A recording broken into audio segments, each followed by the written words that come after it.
આજે મારું દિલ વધારે પડતું બેચેન થયું તો મેં અનિકેતને કોલ લગાવી દીધો. મેં પૂછ્યું, ક્યારે આવશો અનિકેત? કારણ કે તેને દુબઈ ગયા ઘણો સમય થઈ ગયો હતો. અનિકેત કહેવા લાગ્યો કે મને અત્યારે રજા નથી મળી રહી, હજુ થોડા મહિના લાગી જશે. તેની વાત સાંભળીને હું પરેશાન થઈ હતી. મેં કહ્યું કે આખરે તમે હિન્દુસ્તાન આવવા કેમ નથી માંગતા? તે કહેવા લાગ્યો, નિહારિકા, સમજવાની કોશિશ કર.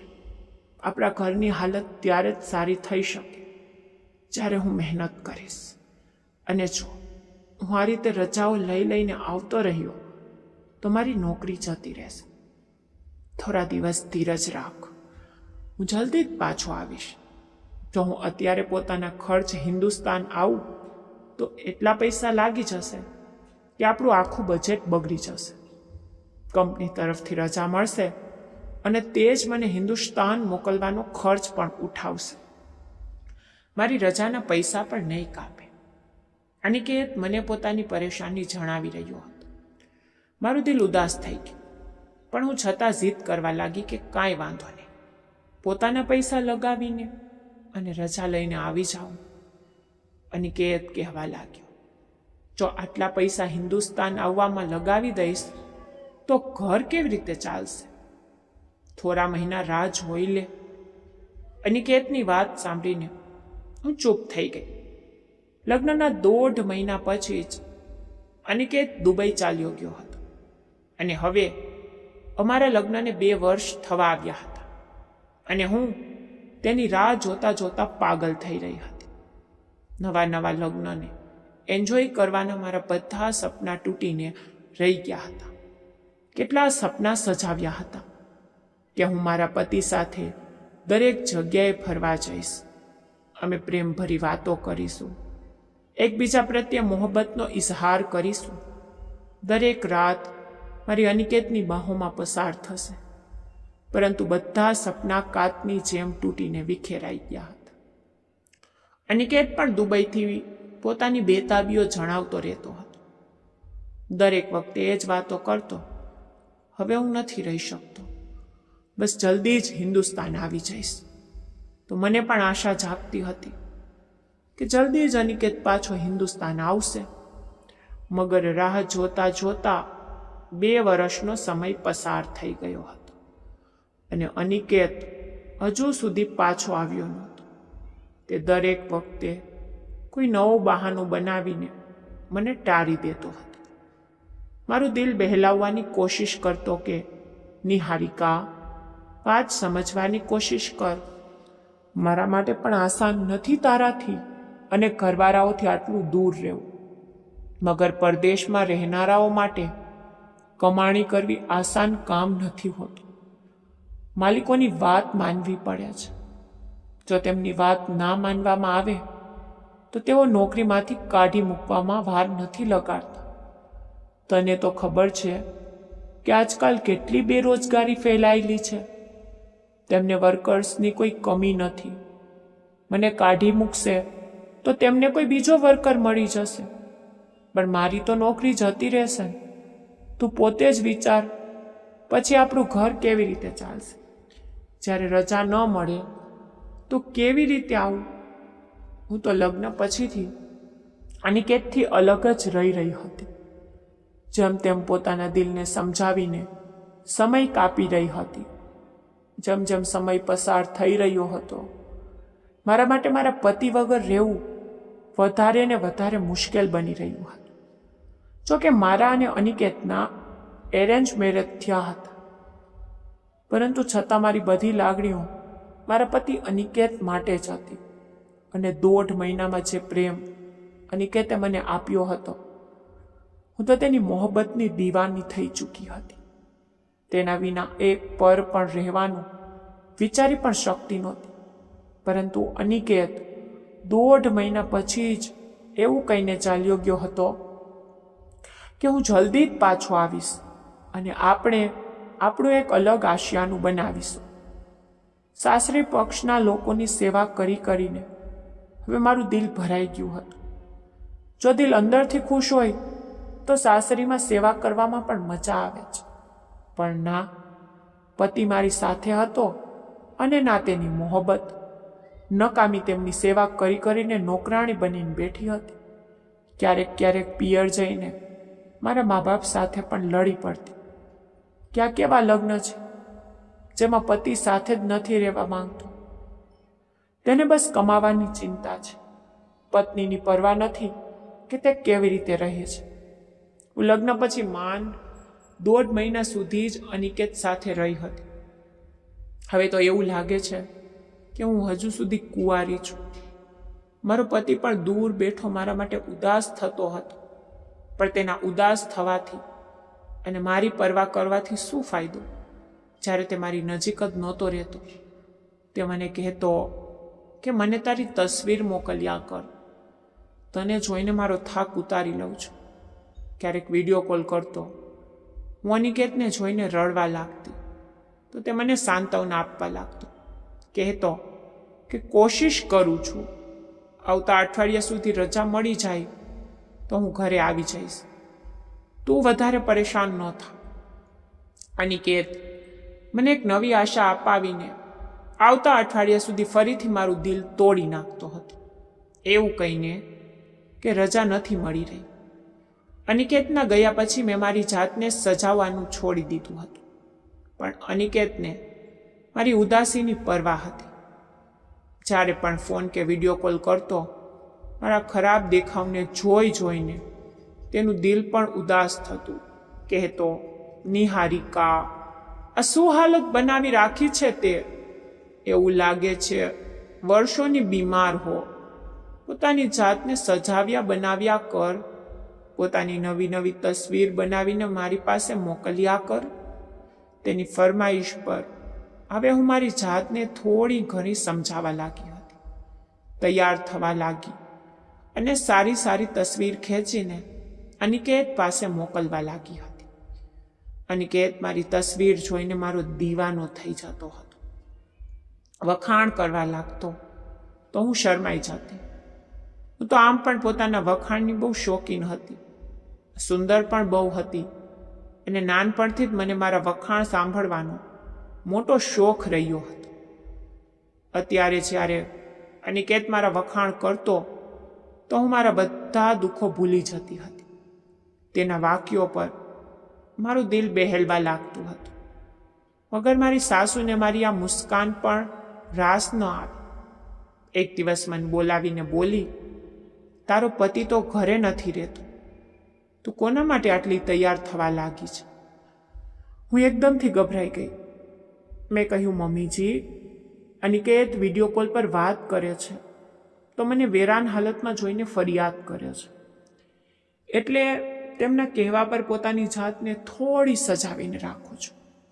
મારી સાસુ બહુ જૂના વિચારોના હતા અને અનિકેતનો મને આ રીતે પ્રેમ જતાવો મારી સાસુને એક આંખે નહોતો ગમ્યો. માથા પર કરટલીઓ પાડીને કહેવા લાગી, તો અનિકેત દિવસમાં 1 વાર વિડીયો કોલ કરે છે, પણ તું તો આખો દિવસ લીપાઈ પુપાઈને ફરતી રહે છે. શું જરૂર છે આ રીતે શ્રૃંગાર કરીને ઘરમાં ફરવાની? ઘરમાં જવાન દિયર છે, જેઠ છે, આ રીતે સજેલી ધજેલી ફરશે તો તેમનું ધ્યાન તારા પર ખેંચાશે. થોડો તો ખ્યાલ રાખ. હું ચૂપ થઈ ગઈ. મારે એક દિયર અને એક જેઠ હતા. અનિકેત પોતાના ભાઈઓમાં બીજા નંબર પર હતો, પણ આ ઘરમાં હું પહેલી વહુ હતી. મારા જેઠે હજુ સુધી લગ્ન કર્યા નહોતા. સાસુએ જણાવ્યું કે તે સ્ત્રીઓથી બહુ નફરત કરે છે. તેની સગાઈ થઈ હતી, પણ તેને લગ્નના થોડા સમય પહેલા જ પોતાની મંગેતર સાથે સગાઈ તોડી નાખી હતી. મને આ વાત અજીબ લાગી હતી, પણ મેં વધારે ધ્યાન આપ્યું નહોતું. મારી પોતાની સમસ્યાઓ શું ઓછી હતી કે હું બીજાની બાબતોમાં દખલ દઉં? પતિ પાસે નહોતો અને સાસુની પાબંદીઓ દિન પ્રતિદિન વધતી જતી હતી. તૈયાર થતાં રોકી હતી. મારું મૂડ હવે વધુ ખરાબ રહેવા લાગ્યું હતું. હવે અનિકેતનો કોલ આવતો તો હું રડી પડતી કે હવે તો તમારી માએ મારા તૈયાર થવા અને સજવા પર પણ પાબંદી લગાવી દીધી છે. આ સાંભળીને અનિકેત પણ મને સમજાવવા લાગ્યો.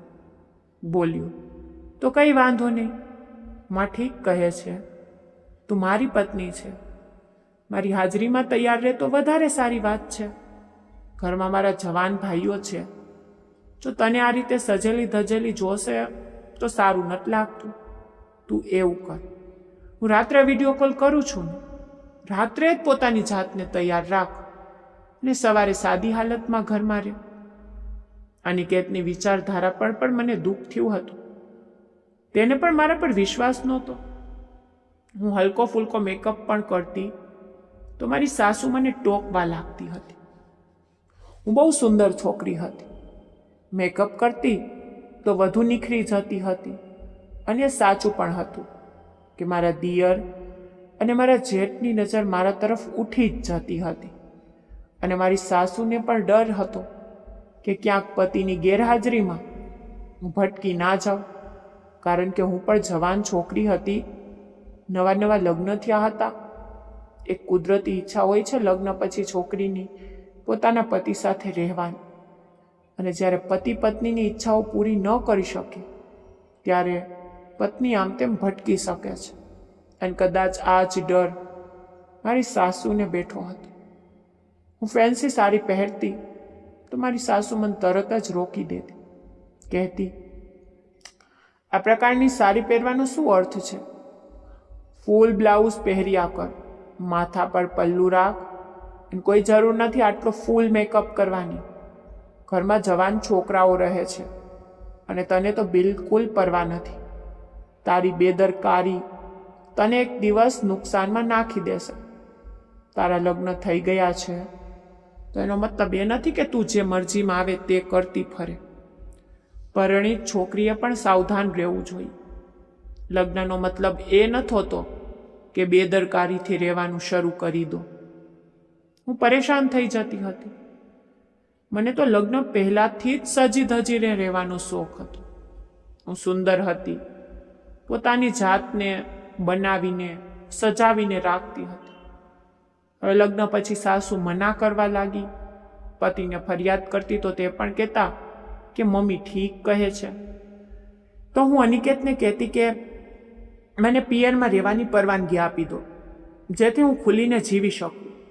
પણ અનિકેત આ વાત પર પણ રાજી નહોતો થતો. કહેતો, મારા ખાનદાનવાળા ઉલટા સ્વભાવના લોકો છે. જો તું પિયરમાં જઈને બેસી ગઈ તો તે વધુ વાતો બનાવશે કે પતિ પરદેશમાં પડ્યો છે અને પતિ પિયરમાં જઈને જલસા કરી રહી છે. તું મારી પત્ની છે, મારા ઘરે મારી મા સાથે રહે, મારી માનું ધ્યાન રાખ. હું તો હવે બોર થઈ ગઈ હતી. અજીબ સૂકી ફીકી જિંદગી ગુજારી રહી હતી. અજીબ લોકો હતા, ના ઊંધા લેવાતા હતા ના સીધા. સજી ધજીને હું થોડી બહેલવાની કોશિશ કરતી તો મારી સાસુને પસંદ નહોતું. પિયર જવાની વાત કરતી તો અનિકેતને પસંદ નહોતું. હું તો બિલકુલ કેદ થઈને રહી ગઈ હતી. મને આ બધું ખરાબ લાગતું હતું. પતિ પ્રત્યે પ્રેમ તો હતો, કારણ કે તે હતો જ પ્રેમ કરવા લાયક. બેહદ સુંદર, હેન્ડસમ, નવજવાન છોકરો હતો. પણ તેના ઘરવાળાઓથી મને બહુ મૂંઝવણ થતી હતી. સાદા દેખાવમાં અને ફીકા રંગના કપડાં પહેરીને હું તો સમય પહેલા જ પોતાની જાતને વૃદ્ધ સમજવા લાગી હતી. મને લાગે છે કે મારી સાસુ નકામી જ મારા પર પાબંદીઓ લગાવે છે, કારણ કે મારા જેઠ તો સ્ત્રીઓમાં રસ જ નહોતો રાખતો. પોતાની મંગેતરને પણ તલાક આપી ચૂક્યો હતો. મારી સાસુએ જણાવ્યું કે તે છોકરી બહુ જ સુંદર હતી. ખબર નહીં મારા જેઠને જ છોકરીઓથી શું વાંધો હતો કે સગાઈના 1 મહિના પછી જ સંબંધ તોડી નાખ્યો અને ફરીથી લગ્ન કર્યા નહીં. મારો દિયર પણ બહુ જ સાદા સ્વભાવનો છોકરો હતો. બસ પોતાની મસ્તીમાં રહેવા વાળો. સવારે ઘરેથી નીકળતો તો રાત્રે જ પાછો ફાવતો અને પછી મોટે ભાગે પોતાના રૂમમાં જ રહેતો. ના કોઈ બિનજરૂરી વાત કરતો, ના રૂમની બહાર નીકળીને બેસીને ટાઈમ પાસ કરતો. અને વળી તેની પણ સગાઈ થઈ ચૂકી હતી, પણ એટલા માટે અટક્યા હતા કારણ કે મારી સાસુ તેના લગ્ન પહેલાં મારા જેઠના લગ્ન કરવા માંગતી હતી, કારણ કે મારો જેઠ બધા ભાઈઓમાં મોટો હતો અને મારી સાસુ તેના લગ્ન કરીને આ ફરજમાંથી પણ આઝાદ થવા માંગતી હતી. ખાનદાનવાળા પણ આંગળીઓ ઉઠાવવા લાગ્યા હતા કે આખરે આમાં એવી શું કમી છે કે તે લગ્ન નથી કરી રહ્યું. હવે તો લોકો ઉલટી સીધી વાતો પણ બનાવવા લાગ્યા હતા કે જરૂર છોકરો લગ્ન લાયક નથી એટલે જ તો તે લગ્ન નથી કરી રહ્યો. જોકે મારો જેઠ તો ભલો ભોળો તંદુરસ્ત હતો, સારી શિકલ સુરતનો મર્દ હતો. ન જાણે કેમ તેને સ્ત્રીઓથી મૂંઝવણ થતી હતી. હવે તો મને પણ એવું લાગવા માંડ્યું હતું કે કદાચ મારા જેઠની અંદર મર્દાના તાકાતની કમી છે અને તે સ્ત્રીઓને ખુશ નહીં કરી શકે, એટલે તે લગ્ન નથી કરતો. અને આ સારું જ હતું કે કોઈ બીજી સ્ત્રીની જિંદગી બરબાદ કરવા કરતાં તે લગ્ન જ ન કરે. ખબર નહીં કેમ મારી સાસુ આ વાત નથી સમજતી અને તેની પાછળ પડી રહે છે કે લગ્ન કરી લે. સારું કમાતો હતો, પહેલાં મારા પતિ સાથે દુબઈમાં જ રહેતો હતો, પણ હવે હિન્દુસ્તાન આવીને રહેવા લાગ્યો હતો. હું અનિકેતને દર વખતે તેના મોટા ભાઈનું ઉદાહરણ આપતી કે તે તો અપરિણિત છે છતાં ઘરે રહે છે. અનિકેત, તમારે જોઈતું હતું કે લગ્ન પછી હિન્દુસ્તાનમાં જ કોઈ નોકરી શોધી લીધી હોય. અજીબ માણસ હતો અનિકેત પણ. પત્નીને ઘરે એકલી છોડીને ત્યાં મહેનત મજૂરી કરી રહ્યો હતો અને હું અહીં દરેક વખતે મારું દિલ બાળતી રહેતી. અનિકેતને કોઈ પરવા જ નહોતી થતી. હું જ્યારે વધુ જ પરેશાન થઈ જતી તો હું કહેતી, અનિકેત બસ હવે પાછા આવી જાઓ, મારી ધીરજ ખૂટી રહી છે. મારા લડવા પર તે મને ફરી સમજાવવા બેસી જતો કે થોડી ધીરજ હજુ રાખી લે નિહારિકા, બસ થોડા પૈસા જમા કરી લો જેથી હું હિન્દુસ્તાન આવીને કોઈ નાનું મોટું કામ શરૂ કરી શકું અને આપણને ફ્યુચરમાં કોઈ પરેશાની ન થાય. મને પણ આ એકલતા કોરી ખાય છે. તારી યાદ આવે છે તો રાત્રે ઊંઘ નથી આવતી, પણ હું તો દિલને સમજાવી લઉં છું કે બસ થોડા જ દિવસની દૂરી છે, પછી આપણે ક્યારેય જુદા નહીં થઈએ. મારા સાસરી પક્ષની સિસ્ટમ પણ બહુ અલગ હતી. મારો દિયર પણ કમાતો અને પોતાનો ખર્ચ પોતે કરતો અને બાકી વધેલી પોતાની સેવિંગ કરી લેતા હતા. મારો જેઠ જે કમાતો તેનાથી ઘરના ખર્ચા ચાલતા હતા, પણ અનિકેત જે પણ પૈસા કમાતો તે બધા પોતાના મા બાપને મોકલી દેતો, એવું કહીને કે જ્યારે હિન્દુસ્તાન આવીશ તો કોઈ પોતાનું કામ શરૂ કરીશ. પણ મને આ ઠીક નહોતું લાગતું. અનિકેતને જોઈતું હતું કે તે પોતાના પૈસા પોતાની પાસે સેવ કરે, કારણ કે ઘરમાં પૈસાની કોઈ કમી નહોતી. મારો જેઠ સારા એવા પૈસા કમાઈ રહ્યો હતો અને ઘરના ખર્ચ પણ થઈ રહ્યા હતા.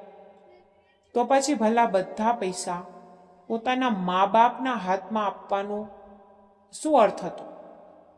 અનિકેતને મેં ઘણી વાર દબાયેલા શબ્દોમાં કહ્યું પણ હતું કે તમે બધા પૈસા મારા એકાઉન્ટમાં મોકલી આપો. અને મારી વાત સાંભળતા જ અનિકેત ભડકી ઉઠ્યો હતો.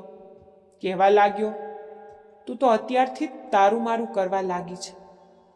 હું મારા મા બાપથી અલગ નથી. અનિકેતની આ વાત પર હું ખામોશ થઈ જતી. ખેર, સાસુના મના કરવા પર મેં સજવા ધજવાનું છોડી દીધું હતું, પણ હું મારી લાગણીઓનું શું કરતી? જ્યારે પણ રાત્રે સૂવા માટે લેટતી તો મને અનિકેતની બહુ યાદ આવતી. મારી લાગણીઓ વહેવા લાગતી તો હું ઓશીકુમારા દબાવી દેતી. અનિકેતની બાહોમાં સવામાં માટે તડપવા લાગતી.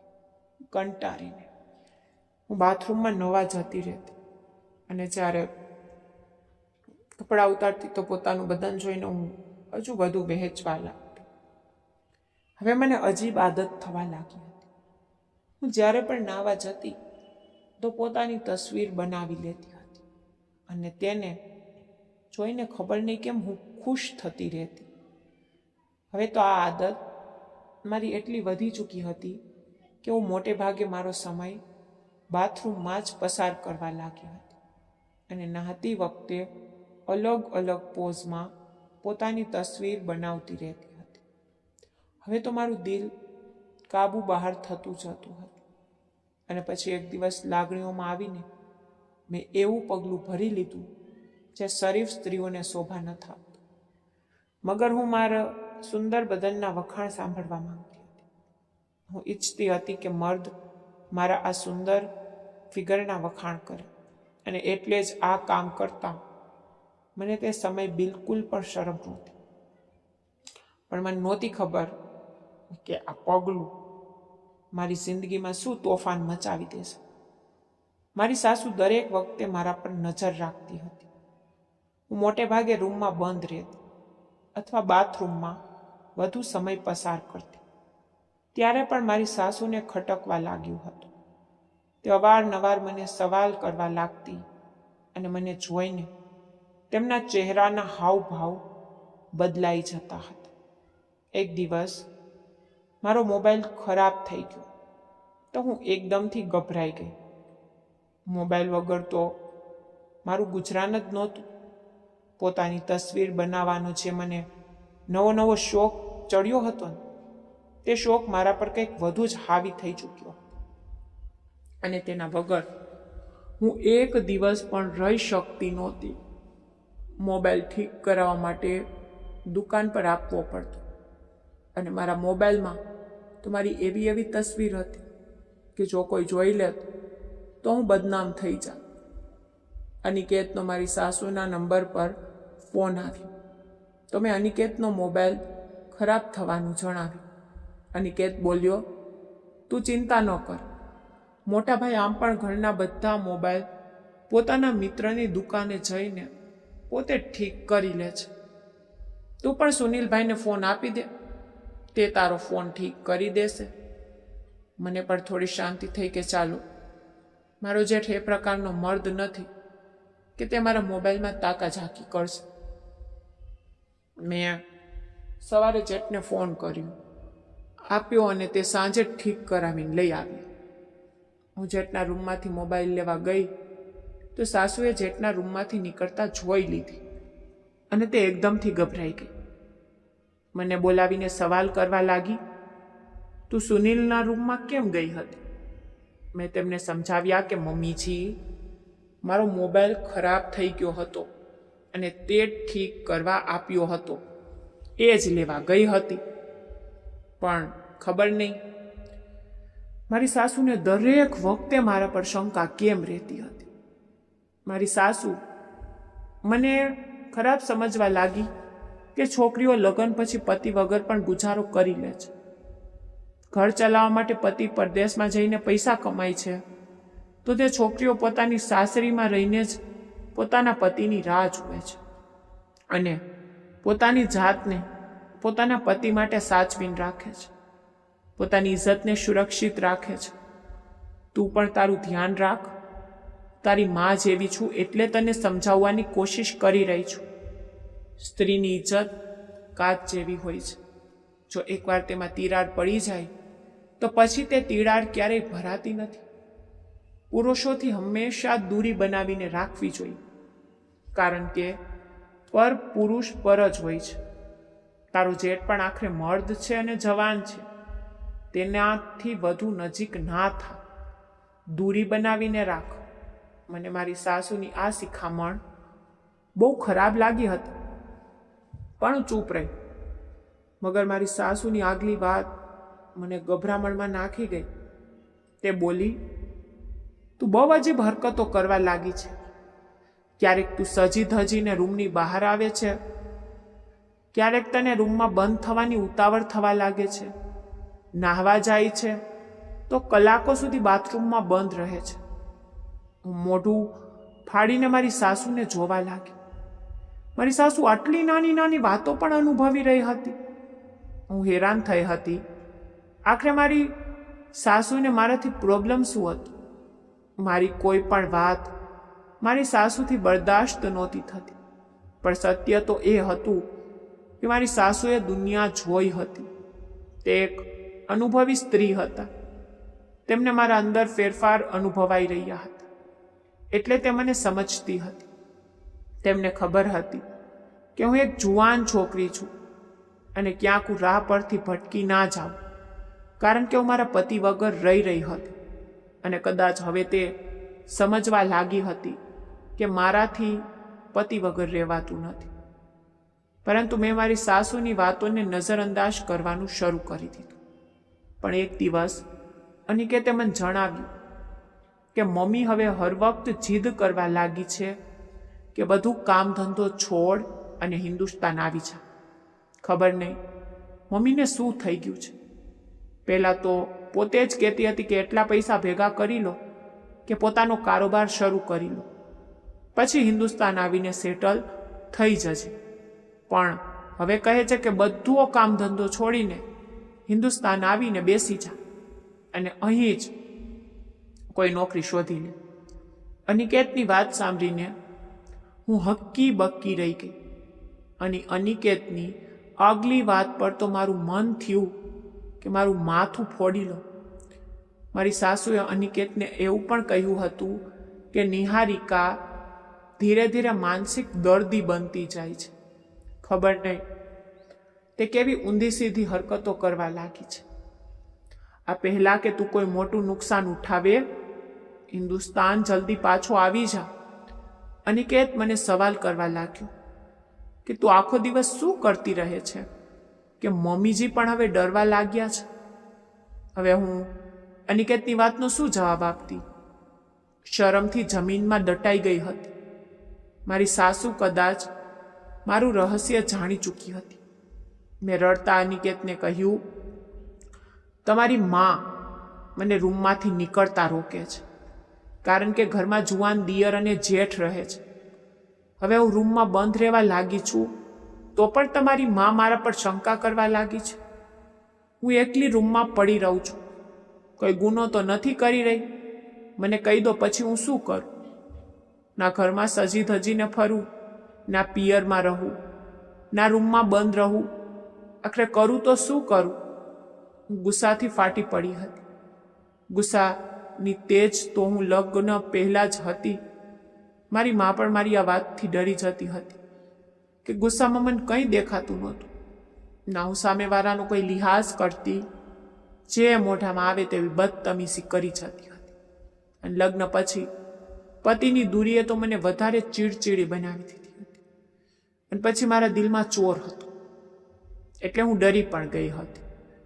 અને ચીસો પાડી પાડીને પોતાની સાચી સાબિત કરવા લાગી હતી.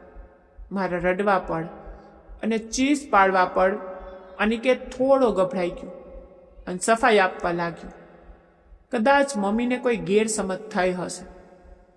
સાદા સ્વભાવની સ્ત્રી છે ને, એટલે નાની નાની વાતને અનુભવે છે.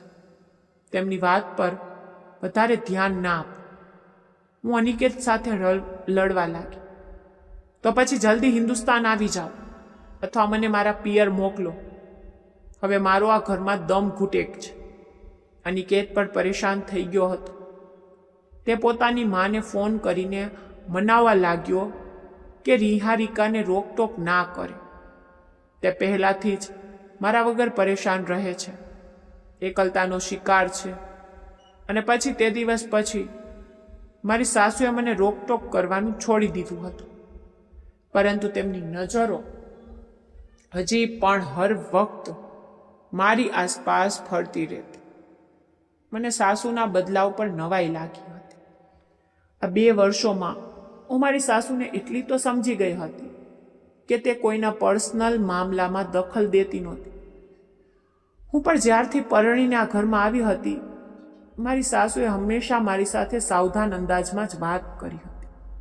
પરંતુ હવે મારી સાસીનું મારા પર હર વખત વાતો બનાવી અને મારા પર શંકા કરતા રહેવું મને પરેશાન કરી રહ્યું હતું. મારી સાસુ સૂતા પહેલા 1 ગ્લાસ નવશેકું દૂધ પીતી. તે જ આપવા હું મારી સાસુના રૂમમાં ગઈ, પણ દરવાજા પર જ હું રોકાઈ ગઈ હતી, કારણ કે અંદરથી જે વાતો આવી રહી હતી તે અવાજો મારું નામ પણ સામેલ હતું. પોતાનું નામ સાંભળીને હું દરવાજા પર રોકાઈ ગઈ. મારા જેઠ અને સાસુ રૂમ બંધ કરીને વાતો કરી રહ્યા હતા, અને જે વાતો તે કરી રહ્યા હતા તે સાંભળીને મારા તો હોશ ઉડી ગયા હતા. દિલ થયું કે જેઠનું ગળું પકડી લો. તે એટલો હલકો માણસ હતો, પણ હું નકામો ઝઘડો વહળવા માંગતી નહોતી. મારા રૂમમાં આવીને માથું પકડીને બેસી ગઈ. હું તો તે વાતો વિચારીને પાગલ થઈ રહી હતી. હું તો મારા જેઠને બહુ જ સીધો સાદો માણસ સમજતી હતી, પરંતુ હું જાણતી નહોતી કે તે આ પ્રકારનો મર્દ હતો. શરમ અને અપમાનથી મારી હાલત ખરાબ થવા લાગી. મને મારા પતિના કહેતા પણ શરમ આવતી હતી. તે આખી રાત ટેન્શનમાં નીકળી ગઈ હતી, અને આ ટેન્શનમાં મેં મારો મોબાઈલ ખોલીને જોયું અને મારી તસવીર જોવા લાગી. દિલમાં એમ જ એક તોફાની વિચાર આવ્યો કે એક એવી તસવીર અનિકેતને મોકલી દો, અને આગલી જ ક્ષણે મેં એક બહુ જ સુંદર કપડાવાળી તસવીર અનિકેતના નંબર પર સેન્ડ કરી દીધી. પરંતુ આગલી જ પળે મારા શ્વાસ અધર થઈ ગયા, કારણ કે ભૂલથી મેં તે તસવીર મારા જેઠના નંબર પર સેન્ડ કરી દીધી હતી. મેં સમય જોયો તો રાતનો 1 વાગ્યો હતો. મેં વિચાર્યું કે આ સમયે તો મારો જેઠ સૂતો જ હશે, પરંતુ હું સવારની રાહ જોઈ શકતી નહોતી. જો મારો જેઠ જાગી જાય તો મારી તસવીર જોઈ લે, અને પછી હું તેની સાથે નજર મિલાવવા લાયક ના રહું. મારી તસવીર એવી નહોતી કે કોઈ પરાયો મર્દ તેને જુએ. હું કોઈ બહાનું પણ બનાવી શકતી નહોતી. મને કંઈ સમજ નહોતું પડતું કે હવે હું શું કરું. પરેશાનીમાં હું મારા રૂમમાં આમ તેમ ટહેલવા લાગી. વિચારીને પાગલ થઈ રહી હતી કે હવે કરું તો શું કરું. રાતના સમયે મારા જેઠના રૂમમાં જાઉં તો મારો તમાશો બની જાય. જોકે મારી તરફથી તે પિક્ચર ડિલીટ કરી દીધું હતું, પરંતુ મને હજી પણ ડર હતો કે ક્યાંક તે તસવીર મારા જેઠના ફોનમાં સેવ ના થઈ ગઈ હોય, કારણ કે આજકાલ તો એવી ટેકનોલોજી આવી ગઈ છે કે ડિલીટ મેસેજ પણ આરામથી જોઈ શકાય છે. તો હું ચિંતામાં આમ તેમ ફરતી રહી. મેં વિચાર્યું કે કેમ ન હું મારા જેઠના રૂમમાં જઈને તેનો મોબાઈલ ઉપાડીને તે તસવીર ડિલીટ કરી દો. પણ હું એવું કરું તો મારો જેઠ મને ખોટી છોકરી સમજી લેત. છતાં પણ મેં ડરતા રૂમની બહાર જોયું. ઘરમાં બિલકુલ સન્નાટો છવાયેલો હતો. બધા પોતપોતાના રૂમમાં શાંતિથી સૂતા હતા. મારી તો ઊંઘ ઉડી ગઈ હતી.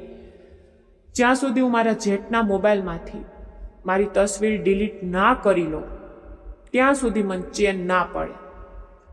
મેં મારા રૂમમાંથી બહાર પગ કાઢ્યો અને દબાતા પગલે મારા જેઠના રૂમ તરફ વધી ગઈ. મારું દિલ બહુ જોરથી ધબકી રહ્યું હતું. મને ડર લાગતો હતો કે જો મારી સાસુ કે સસરાએ જોઈ લીધું તો મારા પર શંકા કરશે. ધીરેથી દબાતા પગલે જેઠના રૂમમાં પહોંચી તો ત્યાં પણ અંધારું છવાયેલું હતું. મારો જેઠ તેના પલંગ પર શાંતિથી સૂતો હતો. હું બહુ જ સાવધાનીથી ચાલતા બેડની સાઈડવાળી મેજ પાસે પહોંચી. નસીબ જોગે મોબાઈલ ત્યાં જ પડ્યો હતો. મેં મોબાઈલ ઉપાડીને ખોલ્યો તો તેના પર ફિંગરપ્રિન્ટ લોક હતું. હવે હું શું કરું? મારા જેઠને જોવા લાગી. થોડી કોશિશ કરવાથી મારા માટે તે લોક ખોલવું સહેલું થઈ શકતું હતું.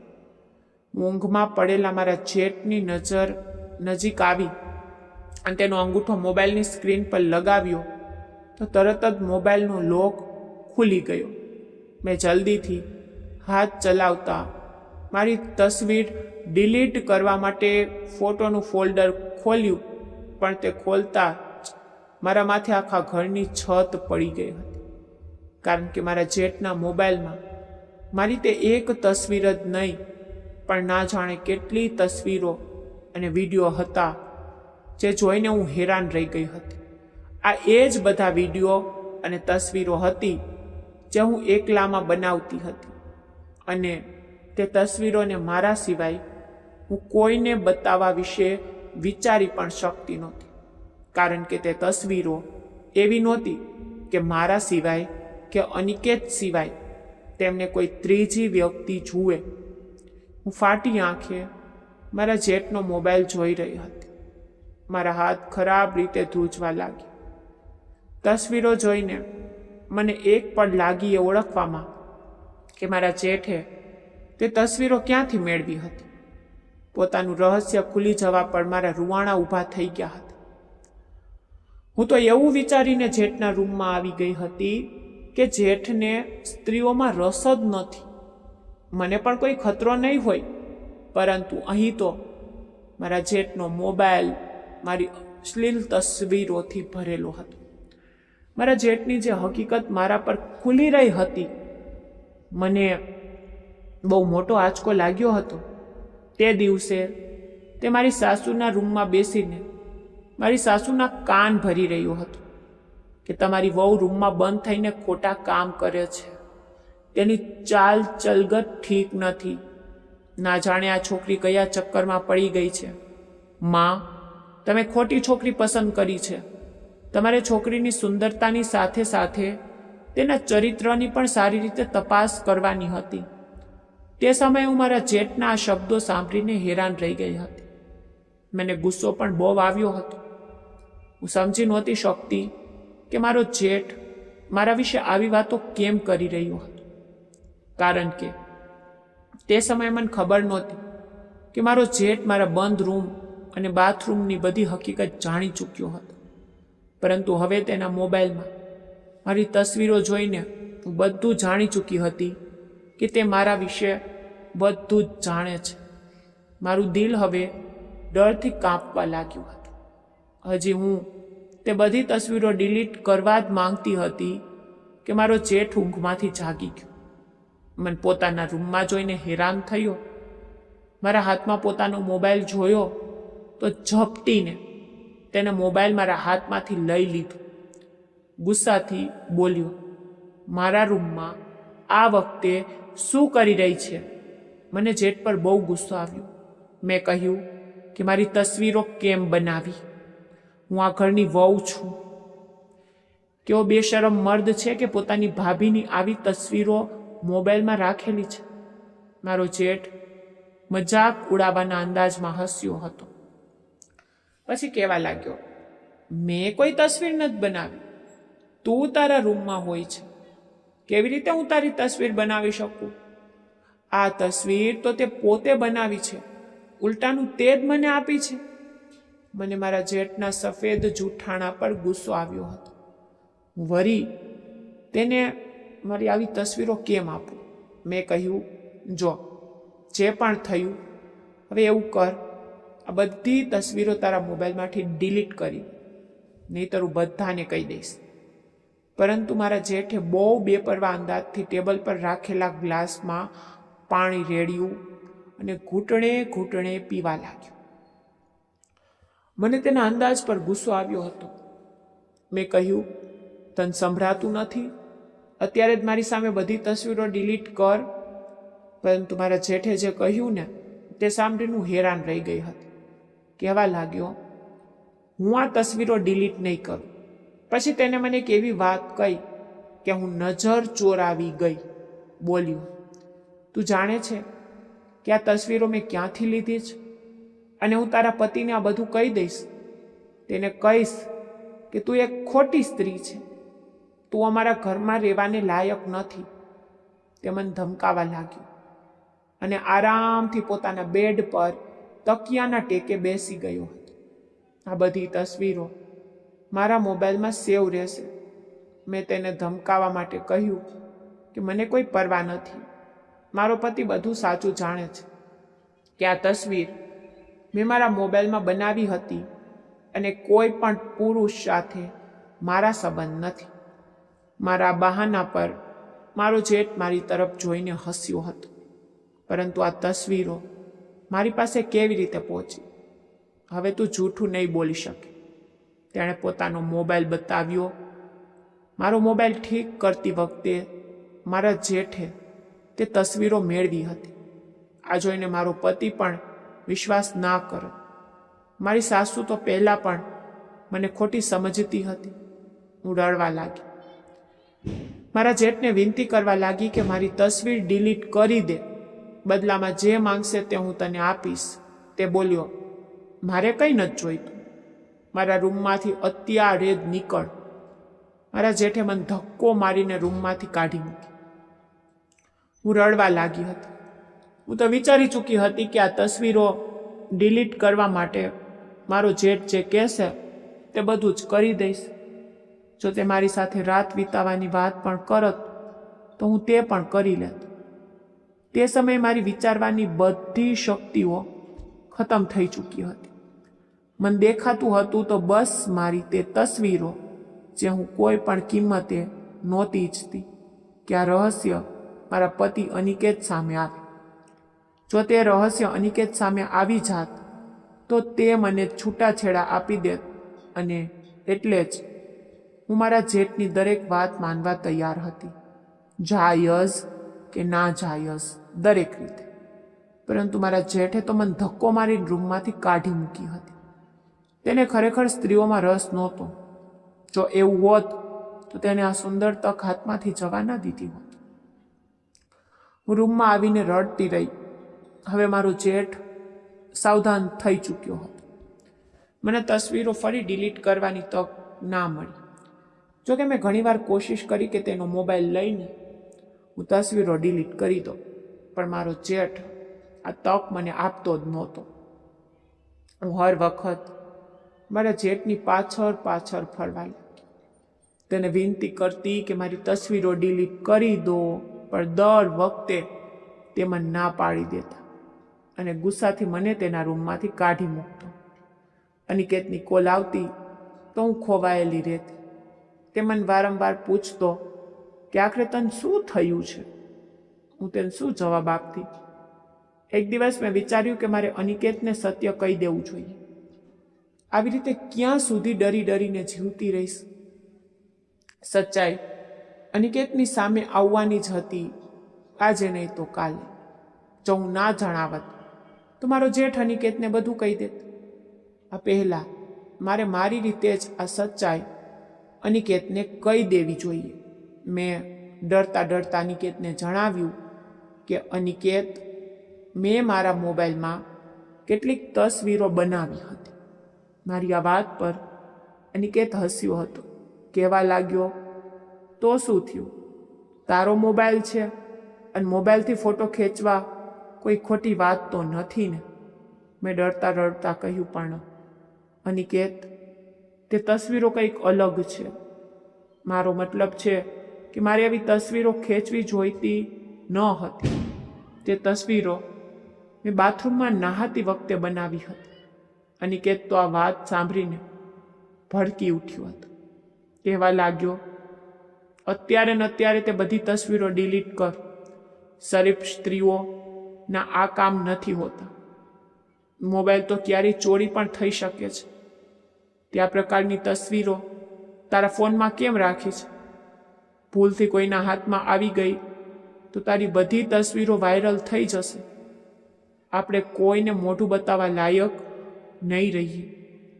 અનિકેત મને વટતો હતો, પણ હજી તો મેં અનિકેતને ફક્ત અધૂરું સત્ય જ જણાવ્યું હતું.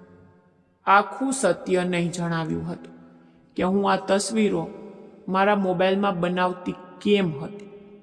જો આ તસવીરો બનાવવાનું કારણ અનિકેતને કહી દેત તો કદાચ તે અત્યારે જ મને છૂટાછેડા આપીને ઘરમાંથી કાઢી મૂકત. હવે હું પોતાને કોસવા લાગી. કાશ મને આ ખોટી લત ના લાગી હોત તો આજે હું આ મુશ્કેલીઓનો શિકાર ના હોત. પેલી બાજુ મારા જેઠને મનાવતી રહેતી કે એકવાર તે મારી તસવીર ડિલીટ કરી દે. આગળથી હું એવું કામ નહીં કરું. હું તોબા કરી ચૂકી છું. પણ ત્યારે જ જેઠ મને એવી વાત કહી કે હું મોઢું ફાડીને મારા જેઠને જોતી રહી ગઈ.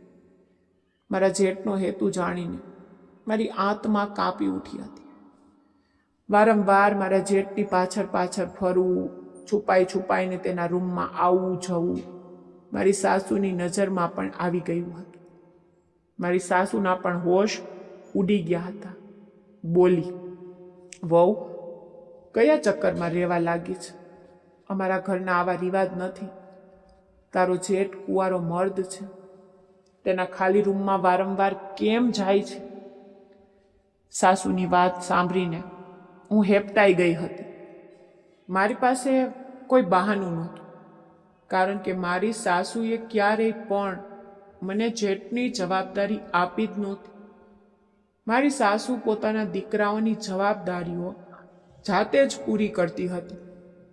મેં નબળું બહાનું બનાવ્યું કે હું મારો મોબાઈલ ઠીક કરાવવા જાઉં છું, વારંવાર ખરાબ થઈ જાય છે. પરંતુ મારી સાસુની શંકા દૂર થઈ નહોતી. માથું ધૂણાવીને બળબડવા લાગી કે અનિકેતને જલ્દી જ પાછો બોલાવું છું. તારી ચાલ હવે ઠીક નથી લાગતી. તું મારા ઘરનું વાતાવરણ ખરાબ કરી રહી છે. હું શરમથી નીચું જોઈ ગઈ હતી. સાસુને શું બતાવત કે હું શું કરી ચૂકી હતી? મારું તો જીવવું હરામ થઈ ચૂક્યું હતું. 1 મહિનો પસાર થઈ ગયો હતો. હવે મારો જેઠ મને રૂમમાં બોલાવતો અને ધરાઈને મને બ્લેકમેલ કરતો હતો. દરેક વખતે હું તેના રૂમમાં જતી અને રડતા રડતા નીકળતી હતી. આખો મહિનો આવી જ પરેશાનીમાં પસાર થઈ ગયો હતો. મને જ્યારે તક મળતી હું મારા જેઠની વિનંતી કરતી કે હવે તો મારા પર દયા કરો. મારા પર જુલ્મ કરતા કરતા 1 મહિનો પૂરો થઈ ચૂક્યો છે. હું ઘૂંટાઈ ઘૂંટાઈને રડું છું. તમને મારા પર દયા કેમ નથી આવતી? મારો જેઠ નરમ નહોતો પડ્યો. હવે સાસુ પણ મારા પર શંકા કરવા લાગી હતી. અને 1 મહિના પછી જ અનિકેત પાછો હિન્દુસ્તાન આવી ગયો. હું તો મારા પતિને જોઈને પથ્થર જેવી બની ગઈ હતી. ખુશીને બદલે મારું દિલ ડરથી સંકોચાઈ ગયું હતું. મારો પતિ તો હસતો મુસ્કુરાતો મારી પાસે આવ્યો તો હું ડરથી સફેદ પડી ગઈ. હું હવે એવી રહી નહોતી જેવી તે છોડીને ગયો હતો. મારું સત્ય જાણીને મારો પતિ મને છૂટાછેડા આપી દેતો અને એ જ વિચારીને મારું દિલ ડૂબતું રહેતું. મેં માન પોતાના પર કાબુ મેળવ્યો અને હાસ્ય સજાવ્યું હતું. મારું દિલ રડતું હતું કે કાશ હું પહેલાંની જેમ પવિત્ર અને બેદાગ રહેતી તો પતિના આવવા પર પણ હું ખુશ થઈ જાત. મારો પતિ મારા માટે ઘણો સામાન લઈને આવ્યો હતો. તે બોલ્યો, મારા માટે પણ આટલો સમય તારાથી દૂર રહેવું બહુ મુશ્કેલ હતું, પણ હું તારા અને મારા ફ્યુચર માટે મહેનત કરી રહ્યો હતો, જેથી આપણને ક્યારેય તંગી ના પડે. તે મારો આભાર માની રહ્યો હતો કે મેં તેની રાહ જોઈ. હું અનિકેતની વાત પર શરમથી રડવા લાગી. હું થાકી ગઈ હતી. પોતાની ઉપર ગુનાનો બોજ લાદીને બેઠી હતી, જે મને મારી જ નજરમાં પાડી ગયો હતો. મારા રડવા પર અનિકેત પરેશાન થઈ ગયો. મને પૂછવા લાગ્યો, શું થયું? હવે તો આવી ગયો છું ને હવે કેમ રડે છે? મેં જૂઠું બોલી દીધું. મેં કહ્યું, આ તો ખુશીના આંસુ છે. પતિના આવ્યા પછી પણ મારા જેઠ સાથે એકલામાં એ જ વિનંતી કરતી હતી, મારા પર દયા કરો, મને બરબાદ ના કરો. હું સામાન્ય છોકરી હતી, ભૂલથી પાપ કરી બેઠી, પણ હવે પસ્તાવો કરી રહી છું. મારો જેઠ બોલ્યો કે હું તારું સત્ય અનિકેતને જરૂર જણાવીશ. ઠીક છે, જો તે એટલા મોટા દિલનો માલિક હશે, બધું સત્ય જાણીને તને માફ કરી દેશે, તો પછી હું તારા રસ્તામાંથી હટી જઈશ. ક્યારેય પણ તારી રાહમાં અડચણ નહીં બન. હું એક ગેરતવાળો મર્દ છું અને મારી જમીર આ વાતની પરવાનગી નથી આપતી કે હું એક એવી સ્ત્રીને મારા ઘરમાં સ્વીકારું જે પર પુરુષો ઉપરાંત મારા ભાઈની સામે પણ પોતાને પેશ કરતી રહી હોય. પણ બની શકે છે મારા ભાઈનું દિલ એટલું મોટું હોય અને તે તને માફ કરી દે. જો હું તેની જગ્યાએ હોત તો તને ક્યારેય માફ ના કરત. જેઠના મોઢેથી આ સાંભળીને હું લથડાઈ ગઈ હતી. પહેલા દિવસે હું જ્યારે જેઠના રૂમમાં ગઈ હતી તે જ દિવસથી તે મને અપમાનિત કરી રહ્યો હતો અને હેરાન પણ કરી રહ્યો હતો. જ્યારે મેં તેને વિડીયો અને તસવીરો ડિલીટ કરવા માટે કહ્યું હતું, જેઠે ત્યારે જ કહ્યું હતું કે હવે મને અનિકેતની રાહ છે.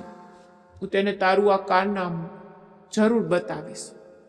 જો હું પોતે મોબાઈલ ઠીક ના કરત તો મારા પર ક્યારેય આ રહસ્ય ના ખુલત કે તું છુપાઈને મારા ભાઈની ઇજ્જત નીલામ કરે છે. આ ભૂલ પણ હું માથું પકડીને રડતી હતી. મારા ફોટા ડિલીટ કરાવવા માટે મેં મારા જેઠ સામે મારી જાતને પણ રજૂ કરી દીધી હતી અને મારો જેઠ મારી આ ઓફર પર હક્કા બક્કા રહી ગયો હતો. તે બોલ્યો, તું તો ખરેખર બહુ જ નીચ છોકરી છે. મેં તો વિચાર્યું હતું કે તું ફક્ત તસવીરો સુધી જ મર્યાદિત રહે છે, પરંતુ તો તારું શરીર પણ મને સોંપવા તૈયાર થઈ ગયું. જો તું મારી સાથે આ કામ કરવા તૈયાર હોય તો તું કોઈ બીજા પુરુષ સાથે પણ આ કામ કરી શકે છે. તે તો તારી બધી હદ વટાવી દીધી. તું એક દગાબાજ અને ચારિત્રહીન છોકરી છે, જે પતિની ગેરહાજરીમાં બીજા પુરુષો પાસેથી સુખ મેળવવા માંગે છે. હું આટલા અપમાન પર અંદરથી તૂટી ગઈ હતી, પણ મારા જેઠે મને હાથ પણ અડાડ્યો નહોતો. ઉલટાનું મારી ઓફર પણ તેને ગુસ્સામાં કહ્યું, હું તારા જેવી સ્ત્રીને અડવાનું પણ પસંદ નથી કરતો. મારી મંગેતર પણ બહુ સુંદર છોકરી હતી. તેની સુંદરતા જોઈને દરેક તેના દીવાના થઈ જતા હતા. હું પણ થઈ ગયો હતો. હું પણ તેને પ્રેમ કરી બેઠો હતો, પરંતુ મેં તેની સાથે સગાઈ તોડી નાખી. જાણે છે કેમ? કારણ કે તે લૂઝ કેરેક્ટર છોકરી હતી. તેના બીજા પુરુષો સાથે પણ સંબંધો હતા.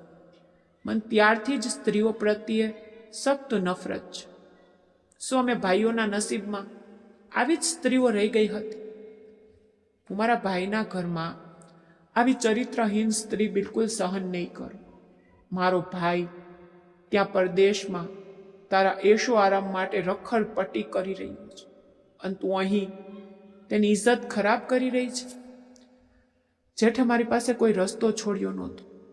એક દિવસ જ્યારે ઘરના બધા સભ્યો ઘરે હાજર નહોતા, ફક્ત મારો જેઠ, અનિકેત અને હું હતા, ત્યારે મારા જેઠે મારી બધી અસલિયત અનિકેત સામે ખોલી દીધી કે તારી પત્નીના શરીરને હજારો સેંકડો અય્યાશ પુરુષો જુએ છે અને તેની ફિકરના વખાણ કરે છે અને ગંદી ગંદી કોમેન્ટ્સ પણ પાસ કરે છે અને આ છોકરી ખુશ થાય છે. હું માથું નમાવીને રડવા લાગી. અનિકેત મને અવિશ્વાસથી જોઈ રહ્યો હતો. પછી તે તેના ભાઈ પર ગુસ્સાથી ચિલ્લાયો કે તમે મારી નિર્દોષ પત્ની પર આ કેવો આરોપ લગાવી રહ્યા છો? મારા જેઠે મારી આઈડી ખોલીને મારા પતિના હાથમાં ફોન પકડાવી દીધો.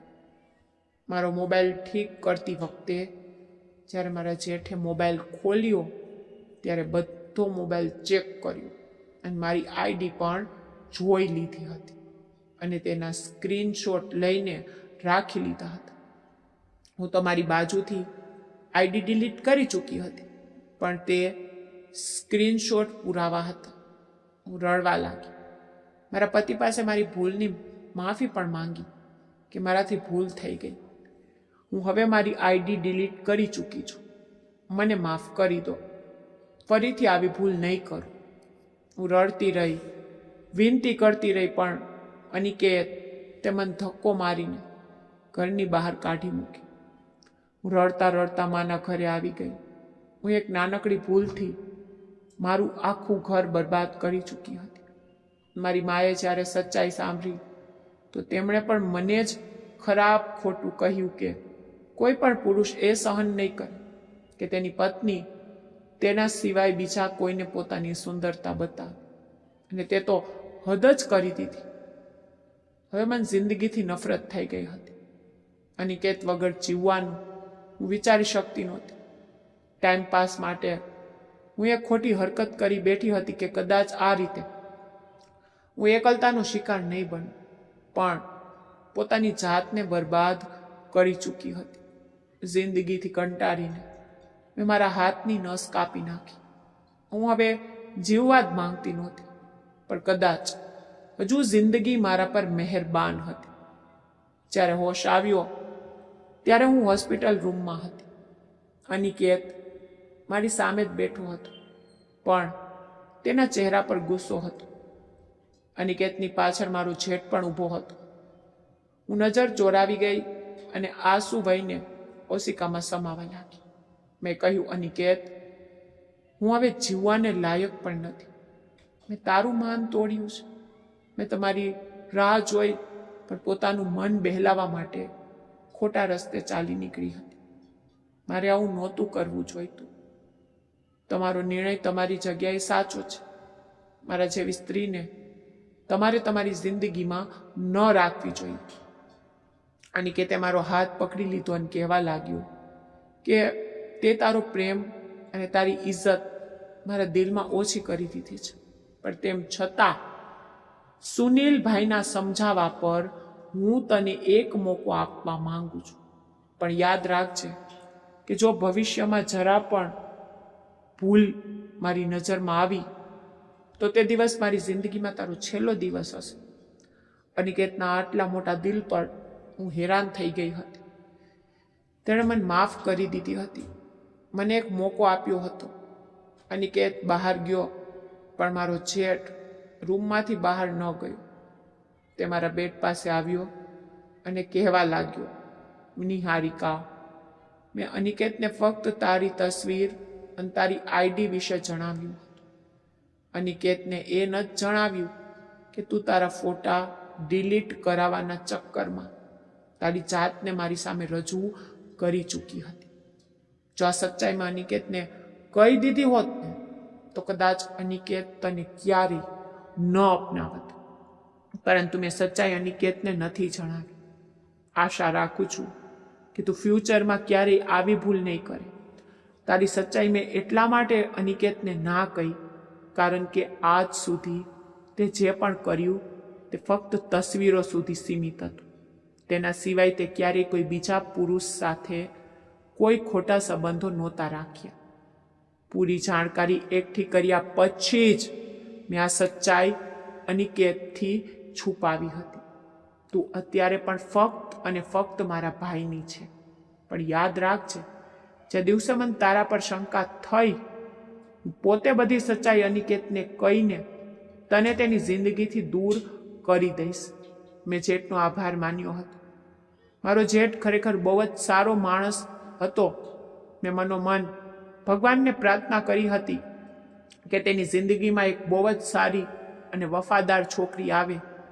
થોડા દિવસો પછી ઠીક થઈને હું ઘરે પાછી આવી ગઈ હતી. મેં મારા બધા ખોટા શોખ છોડી દીધા હતા અને પૂરા જીવથી અનિકેત અને સાસરીની સેવામાં લાગી ગઈ હતી. હું અનિકેત કે સાસરિયામાં કોઈને પણ હવે એવો મોકો આપવા માંગતી નહોતી કે લોકો મારી તરફ આંગળી ચીંધે. અનિકેત ખરેખર બહુ સારો હતો. તેણે મારી બધી ભૂલોને માફ કરીને મને દિલથી અપનાવી લીધી. મને એવો જ પ્રેમ આપ્યો જેની હું હકદાર હતી. ક્યારેક તો મને પોતાની જાત પર જ શરમ આવતી કે મેં મારા પતિની મજબૂરીને ન સમજી અને પોતાની એકલતા દૂર કરવા માટે ખોટા શોખ પાડી લીધા હતા. છેલ્લે એટલું જ કહેવા માંગીશ કે છોકરીઓની ઇજ્જત કાચ જેવી નાજુક હોય છે. તેને સાચવીને રાખો. તમારી એક નાનકડી ભૂલ પણ તમારી ઇજ્જતના લીરે લીડા ઉડાવી શકે છે. દરેકના નસીબમાં અનિકેત જેવો સાચો પ્રેમ કરનારો જીવનસાથી નથી હોતો. મિત્રો, આજની અમારી આ વાર્તા તમને કેવી લાગી?